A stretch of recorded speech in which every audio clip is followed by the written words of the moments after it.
സംഘപരിവാർ ഭരണാധികാരികളോട് നിങ്ങൾ സ്ത്രീകൾക്ക് സംരക്ഷണം കൊടുക്കുകയാണോ അല്ല സ്ത്രീകളെ ഇരയാക്കുകയാണോ? ഓരോ വിധിയിലും നമുക്ക് തലതാഴ്ത്തി തന്നെ നിൽക്കാം. ഇന്ത്യക്കാരെ തലതാഴ്ത്തി തന്നെ നിന്നോളൂ. ഗുസ്തി താരങ്ങളെ ലൈംഗികമായി പീഡിപ്പിച്ച കേസിലെ പ്രതി മുൻ BJP MP ബ്രിജ്ഭൂഷണ് കോടതി ജാമ്യം നൽകി. കയറേണ്ട ഓഫീസെല്ലാം കയറിയിട്ടും കയറേണ്ട പോലീസ് സ്റ്റേഷൻ എല്ലാം കയറിയിട്ടും പരാതി എടുക്കാതെ അവസാനം ജന്തർ മന്ദിറിൽ ദിവസങ്ങളോളം സമരം ചെയ്തതിന്റെ പേരിലാണ് കോടതി നേരിട്ടിടപെട്ട് പോലീസിനോട് കേസെടുക്കാൻ പറഞ്ഞത്.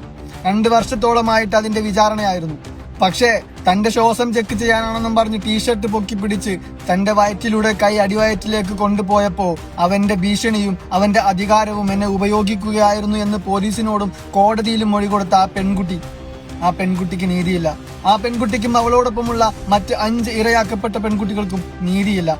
രാജ്യത്തിന്റെ അഭിമാനമായ താരങ്ങൾ, രാജ്യത്തിന്റെ അഭിമാനമാകേണ്ട താരങ്ങൾ, ഒളിമ്പിക്സിലും ഇന്റർനാഷണൽ ചാമ്പ്യൻഷിപ്പുകളിലും രാജ്യത്തിന് ഗോൾഡ് മെഡൽ അടക്കം നേടിക്കൊണ്ടുവന്ന താരങ്ങൾ, അവർക്ക് നീതി കിട്ടിയിട്ടില്ല. പിന്നെ എങ്ങനെയാണോ സാധാരണക്കാരായ നമ്മൾക്ക് നീതി കിട്ടുന്നത്? സംഘപരിവാർ ഭരണാധികാരികളോട് നിങ്ങൾ സ്ത്രീകൾക്ക് സംരക്ഷണം കൊടുക്കുകയാണോ അല്ല സ്ത്രീകളെ ഇരയാക്കുകയാണോ?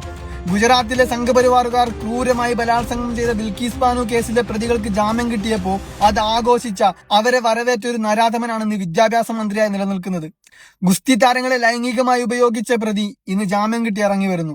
ജന്തർ മന്ദിറിൽ വിദ്യാർത്ഥികൾക്ക് വേണ്ടി പ്രതിഷേധിച്ച വിദ്യാർത്ഥിനികളെ, യുവതികളെ ബലാത്സംഗം ചെയ്യുമെന്നും കൊല്ലുമെന്നും ഭീഷണിപ്പെടുത്തുന്ന സംഘപരിവാർ തീവ്രവാദികൾ. എവിടെയാണ് നിങ്ങൾ സ്ത്രീകൾക്ക് സംരക്ഷണം കൊടുക്കുന്നത്?